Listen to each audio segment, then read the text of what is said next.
오늘 설교의 주제는 두려워하지 말라는 것입니다. 인생살이에는 가지가지 두려운 일들이 끊임없이 몰려옵니다. 나의 장래는 어떻게 될 것인가? 노후는 어떻게 이루어질 것인가? 자녀 문제, 경제 문제, 직장, 또 학업 문제, 사업 문제, 여러 가지 두려워할 수밖에 없는 일들이 밀려오는데, 마귀는 언제든지 두려움과 낙심이라고 하는 무기를 사용해서 우리 인생들을 자꾸 약하게 만들고 두려워하게 만듭니다. 마귀는 두려움을 주는데 우리 주님은 두려워하지 말라. 어떤 일을 당하더라도 결코 두려워하지 말라.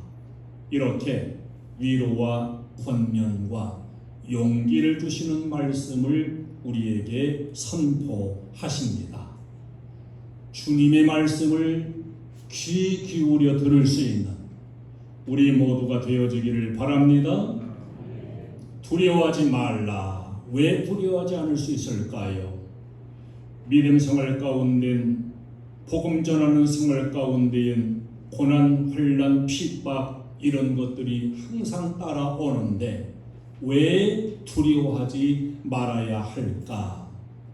믿음은 사실 고난과 핍박 속에서 진실해지게 됩니다. 또한 질적으로도 성장해지게 됩니다. 이루어진 복음, 믿음, 이 믿음이 고난 가운데, 혼란 가운데 더 순수해지고 참 믿음이 되어서 끝까지 인내할 수 있는 그런 능력으로 채워지기 때문입니다. 비밀스러운 것, 감추인 것 다 드러나기 때문에 인간적으로 두려워할 필요가 없다고 말씀해 줍니다. 27절에서 내가 너희에게 어두운 데서 이루는 것을 광명한 데서 말하며 너희가 귓속으로 듣는 것을 집 위에서 전파하라. 이렇게 말씀합니다. 인간들은 모여서 쑥덕쑥덕하고 인간 재주를 부리고 권모술수를 쓰고 여러 일들을 꾸며요. 억울한 일 같은 것들 언젠간 다 드러나게 된다는 겁니다. 비밀로 감춰지는 게 아니기 때문에 오늘 모함을 당해도 오늘 억울한 일을 당해도 두려워할 것이 아니라고 말씀해요. 거룩한 두려움을 가지게 되면은 속된 두려움을 다 이겨나갈 수 있기 때문입니다.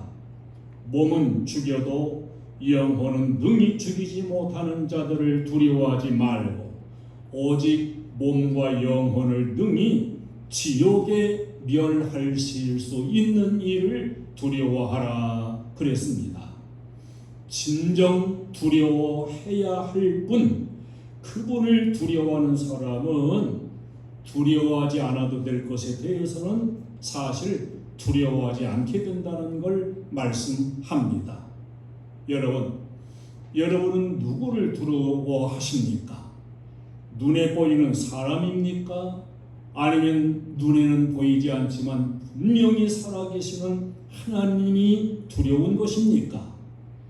무엇을 두려워해야 되는 것인지 예수님은 이 문제에 대해서 정확하게 명확하게 말씀해 주고 있습니다. 인간이 나를 해친다 하더라도 그 해칠 수 있는 한계는 재산도 빼앗고 명예도 짓밟고 마지막엔 목숨을 앗아가는 데까지 괴롭힐 수가 있겠지만은 그것은 어디까지나 육체에 한정된 일이라는 겁니다.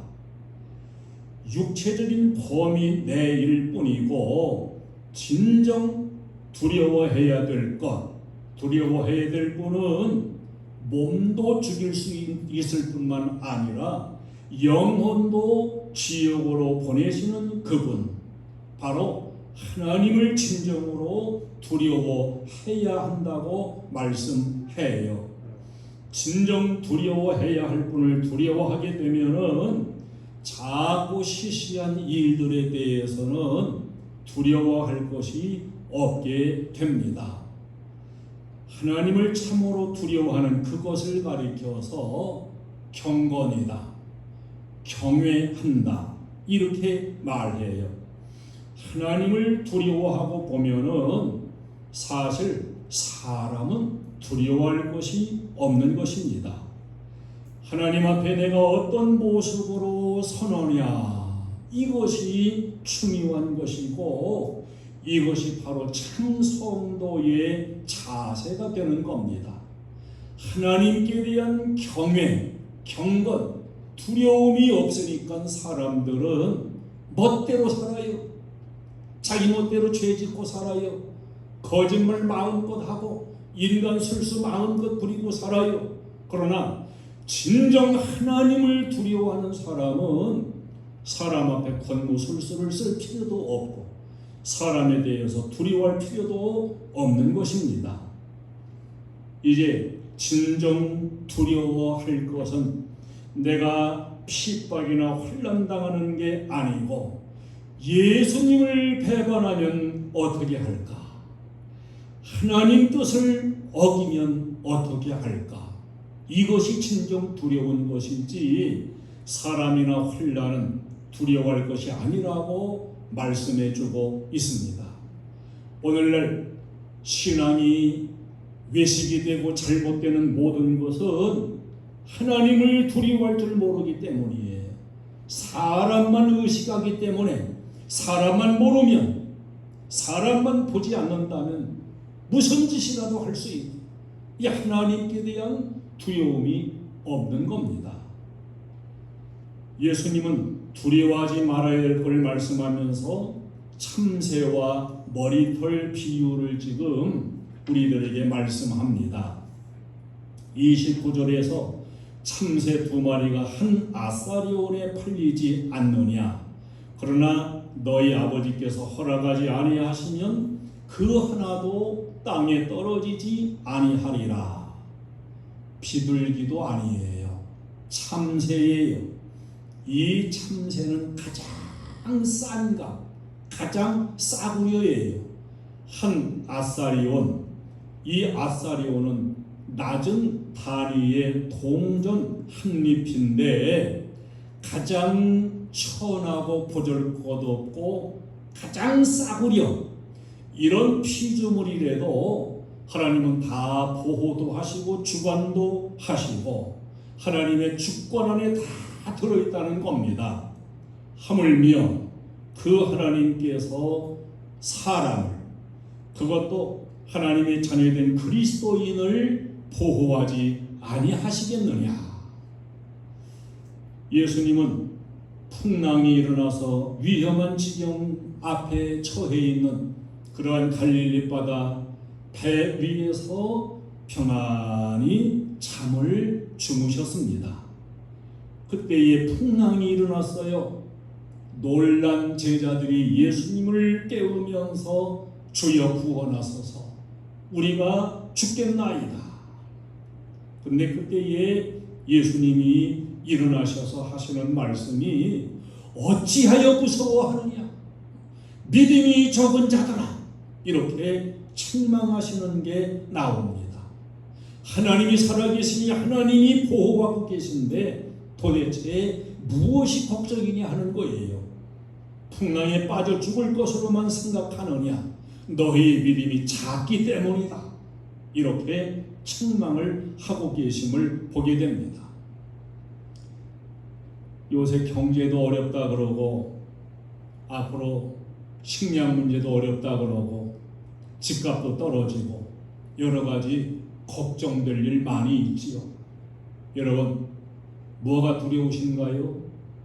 집값 떨어지는 게 두려우신가요? 그러면 두려워할 것이 아니라는 걸 말씀해요. 3절 30절에서 너희에게는 머리털까지 다 세신 바 되었나니, 이렇게 머리털을 가지고 비유의 말씀을 해 주십니다. 여러분, 우리 신체가 이 머리에서 발끝까지 여러 가지 신체가 있습니다. 사지백체 6,000마디, 7,000 마디, 옛날 분이 자꾸 그러던데 얼마나 많은지 몰라요. 이 많은 육체의 그 부분 가운데서 발가락 하나 찔려도 아프고, 손톱 하나 찔려도 아프고, 눈 속에 날파리 하나만 들어가도 아프고, 그저 몸뚱아리 전체가 조금만 어떤 고장이 나도 다 아파가지고 견딜 수가 없어요.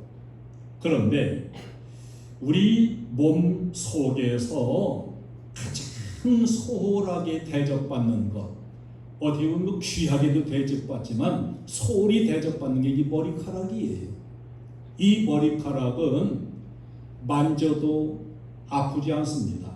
하나 뽑아도 따끔하긴 하지만은 그 머리 하나 뽑았다고 해서 그것 때문에 알아 눕는 사람은 하나도 없습니다.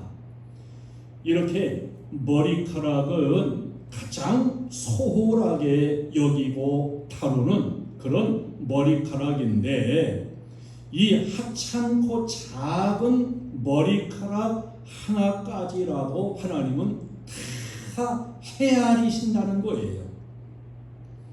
보통 사람에게 머리카락은 사방 1인치 내에 600개에서 700개가 있고요. 전체적으로는 3만 개에서 5만 개의 머리카락이 있다고 합니다. 그래서 하루에 30개 정도 빠지는 것은 이건 정상적이래요. 빠지기도 하고 또 나기도 하고, 그러니까 조금도 걱정하거나 염려할 것이 아니라는 거예요. 요새는 머리 스타일을 보면 참 별 머리 스타일이 많아요. 옛날에는 젊은 사람은 다 검은 머리, 이제 연세 드신 분은 흰 머리, 이렇게 다 구분이 됐는데, 지금은 검정 머리, 노랑 머리, 하얀 머리, 갈색 머리, 이 자주색 머리, 하여튼 별 머리가 다 많아가지고 저 사람 머리가 저 사람은 몇 살 먹어서 이거 알아보기도 참 어려운 이런 시대입니다. 주님은 우리 이 머리카락까지 다 세신 바 되었다 하는 게 중요한 거예요. 몸의 어느 작은 부분 하나가 상하는 것도 하나님 뜻 밖에서는 이루어지지 않는다는 것입니다. 그러기에 내가 어디에선지 핍박을 받아 매를 맞고 팔다리가 혹 부러진다 하더라도 이 모든 아픔과 다친 것, 부서진 것 하나님이 다 알고 계시고 하나님이 다 알아서 해 주신다는 거예요. 다쳤다고 해서 그렇게 두려워할 것도 아니고, 어느 부분 한 군데가 좀 아프다고 해서 그렇게 걱정하고 두려울 일이 아니라고 하는 겁니다. 이 참새와 머리털 비유의 가장 중요한 핵심은 죽음에 대해서도 염려할 것이 없으며, 육체적인 고통이나 상처받은 것, 가족과 재산에 대한 염려, 이런 모든 것에 대해서 염려하지 말고 두려워하지 말라는 걸 말씀해 줍니다. 만약에 주님께서 두려워해라, 염려하고 걱정해라, 충만히 잠도 자지 말고 염려해라 그랬으면 아마 얼마나 많은 사람들이 염려하다가 죽었을지 몰라요.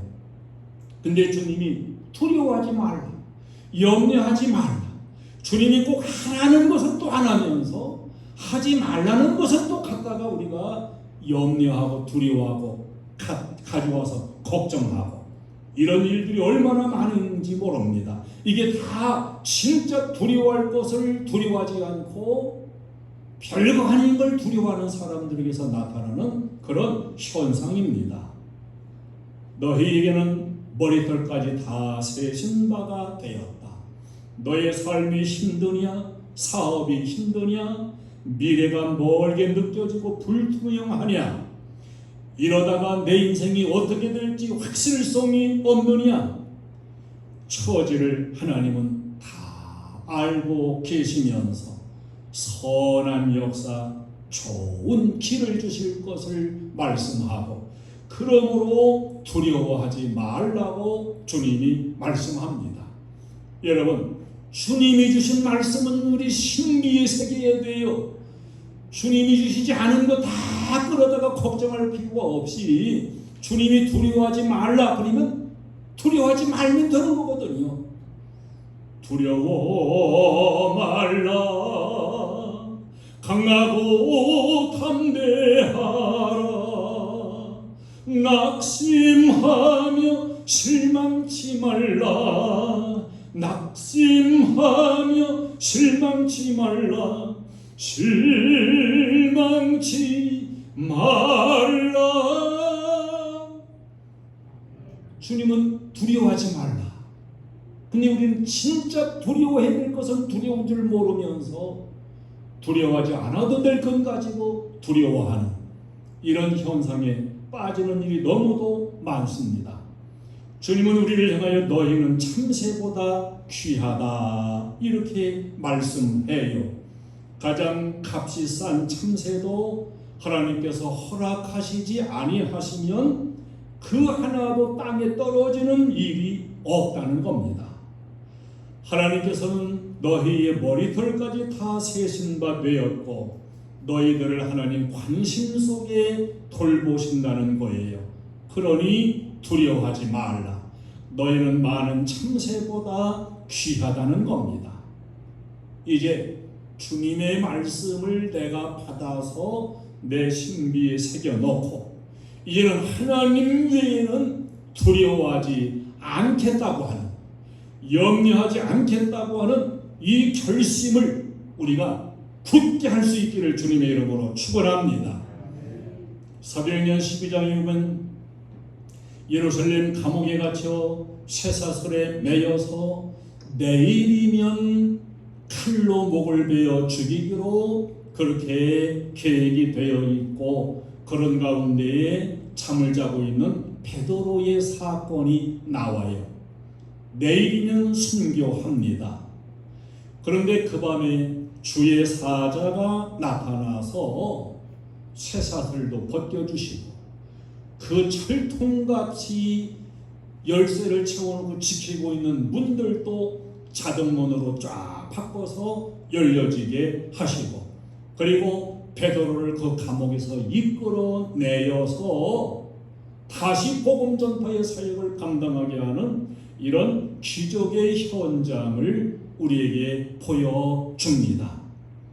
여러분, 무언가에 매여 있어도, 무언가에 갇혀 있어도 주님이 나를 사랑하시면 그 갇혀 있는 현장에서 나를 기적적으로 인도해 주시는 은혜, 이 은혜를 믿으시기 바랍니다. 사도행전 16장에서 사도 바울과 실라가 모진매를 맞고서 빌립보 감옥에 갇혀 있는 그런 모습이 보여집니다. 그 감옥에서 찬송하고 기도할 때 하나님께서 지진을 보내셨어요. 옥문이 열려지게 하셨습니다. 매인 것들이 풀어지게 하셨습니다. 고통의 장소, 절망의 장소를 새로운 구원의 열매를 맺는 장소로 하나님은 바꾸어 주셨습니다. 할렐루야! 감옥에 갇혀 있다고 해서 염려할 것이 아니었어요. 매를 맞고 감옥에 있으니까 미래에 대해서 두려워할 일도 아니었습니다. 하나님이 다 보고 계시고 알고 계시므로 하나님께서 모두 하나님의 방법으로 이끌어 주시고 역사하시는 것을 우리에게 보여줍니다. 그런데 문제는 반대도 있다는 거예요. 항상 능력과 기적으로 이렇게 보호하고 인도하는 그런 것도 있지만은 반대도 있다. 사도 야고보는 제1착으로 목을 잘려 순교를 했습니다. 스데반 집사는 돌에 맞아 순교했습니다. 여기에서 우리는 회의감이 듭니다. 하나님은 왜 그들은 보호하시지 아니하고 비참한 모습으로 순교하게 하셨습니까? 왜 매를 맞고 목베임을 당하며 돌에 맞아서 죽어야만 했을까? 갈라디아서 6장 17절에 보면 사도 바울도 이후로는 누구든지 나를 괴롭게 하지 말라. 내가 내 몸에 예수의 흔적을 지니고 있노라 이랬습니다. 이 고백은 아마도 사도 바울의 이 몸 속에도 어딘가에 큰 상처 자국이 남아있다는 걸 상상하게 해주는 말씀입니다. 하나님께서 이렇게 머리털까지 세시고 참새보다 귀하게 여기시는데 왜 이러한 일들도 허락하시는가? 그 해답을 우리가 하나로 찾기는 참 어렵습니다만은 하나님의 섭리가 그 속에 있다고 우리는 볼 수가 있고, 하늘나라에 가서 큰 훈장을 받게 해주는 그런 요소로서 하나님이 허락하셨지 않겠는가, 이렇게 생각할 수가 있어요. 우리나라의 초기 기독교 사회에서 미국에서 우리나라에 건너와 가지고 여러 가지로 수고하고 그리고 복음 전했던 마포삼멸이라는 선교사가 있어요. 근데 이 마포삼멸 선교사님은 언변이 그렇게 좋지를 못했대요. 설교도 아주 유창하게 잘하는 것도 아니고 언변도 별로 좋지 않은 분이었다 그래요. 그런데 이분이 미국에 가가지고 한국 교회를 위해서 모금 운동을 하면 그렇게 헌금이 잘 나와가지고 모금을 많이 해서 한국에 와가지고, 여러분 그 당시 우리 한국이 얼마나 못 살았습니까? 파키스탄, 인도네시아 이런 데처럼 그야말로 미국 사람들이 볼 때 비참한 현실 아니었습니까? 그리고 마포삼일 목사님이 미국에 가서 교회를 다니면서 설교하고 한국의 사정 얘기하고 선교해 줄 것을 이렇게 권하고 이렇게 하면은 아주 헌금이 잘 나왔다는 거예요. 근데 그 이유가 뭐냐 그러면 설교 잘해서가 아니고 얼굴에 흉측한 상처 때문이었다는 겁니다. 마포삼일 목사님이 저 평양에서 전도할 때 어떤 불량배가 그 병을 깨뜨려 가지고 병으로 얼굴을 마구 찔렀다는 거예요. 그래 수술을 하고 또 수술을 해도 그 상처 자국이 안 없어지는 거예요.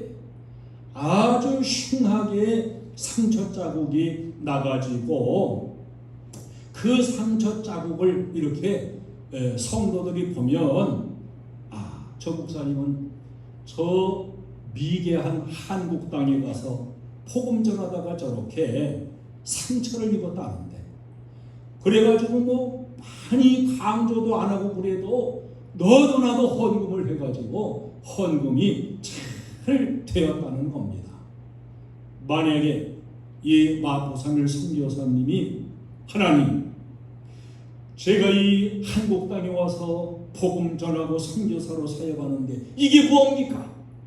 내 얼굴 다 망쳐버리고 이게 무슨 꼴입니까? 이렇게 만약에 했다면 하나님께서 뭐라고 하셨을까요? 내가 너에게 훈장으로 준 것이니라. 아마 이렇게 말하지 아니했을까? 로마서 8장 28절 여러분 잘 알듯이 하나님을 사랑하는 자 곧 그 뜻대로 부르심을 입은 자들에게는 모든 것이 합력하여 선을 이루느니라. 여러분이 믿음 생활을 하면서 때로는 손해를 보는 때도 있고 상처를 받는 때도 있고 몸에 흔적을 남기게 되는 그런 경우도 있습니다. 기도해도 응답을 주시지 않는 때도 있습니다. 머리털까지 다 세셨으며 참새보다 더 귀하게 여기시는 하나님이 왜 나를 이렇게 대우하십니까? 그 대답은 우리가 이 땅에서 한마디로 대답하기 어려워요. 그러나 분명한 사실은 하나님이 알고 계시다는 겁니다.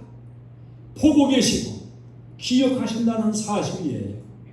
내가 원하지 아니하는 길로 하나님이 모른 척 하시는 것 같은 그런 어려운 일을 혹 당한다 할지라도 두려워하지 말 이유는 하나님이 알고 계시니까, 하나님이 다 합력하여 선을 이루게 하시니까 우리는 그걸 염려하거나 두려워할 일이 아니고 진정으로 주님만을 두려워하고, 주님이 나를 어떻게 보실까? 주님이 나의 신앙을 어떻게 판단하실까? 이것이 우리가 진정으로 두려워해야 할 일인 것을 주님은 말씀해 주고 있습니다. 보호받을 때도 있고 보호받지 못하는 경우도 있겠지만, 기도가 즉시 응답되는 때도 있고 응답받지 못하는 때도 있겠지만, 그러나 분명한 것은 우리는 주님 품 안에 있으며 주님이 우리의 모든 형편과 처지를 머리털 세시듯이 다 알고 계시다는 사실입니다. 하나님의 보호와 은총, 사랑을 확신적으로 믿으면서 두려워하지 않을 수 있는 믿음, 이 믿음을 우리가 다 갖고 살기를 원합니다. 그래서 요한 웨슬리는 이렇게 말했습니다. 내게 향하신 하나님의 뜻을 다 이루기까지는 절대로 죽지 않는다. 어려운 일이 왔다고 해서 죽는 것 아니고 고난이 왔다고 해서 죽는 것 아닙니다. 상처 났다고 죽는 것 아닙니다. 하나님이 나를 향해 이루고자 하시는 그 모든 뜻과 섭리를 이룰 때까지는 우리는 절대 죽지도 않을 것이고, 우리는 하나님의 보호와 관심 안에 있게 될 것입니다. 진정 두려워해야 할 분, 그분은 하나님이십니다. 하나님을 진정으로 두려워하는 사람은 사람을 그렇게 두려워할 필요가 없습니다. 사람을 두려워하거나 이 땅의 혼란과 고난을 두려워하는 게 아니라 우리의 영혼까지 지옥으로 멸하실 수 있는 하나님만을 두려워하는 참된 경외의 신앙을 가지고 경건한 신앙으로 나아가는 저와 여러분 되어지기를 주님의 이름으로 축원합니다. 찬송을 드리겠습니다.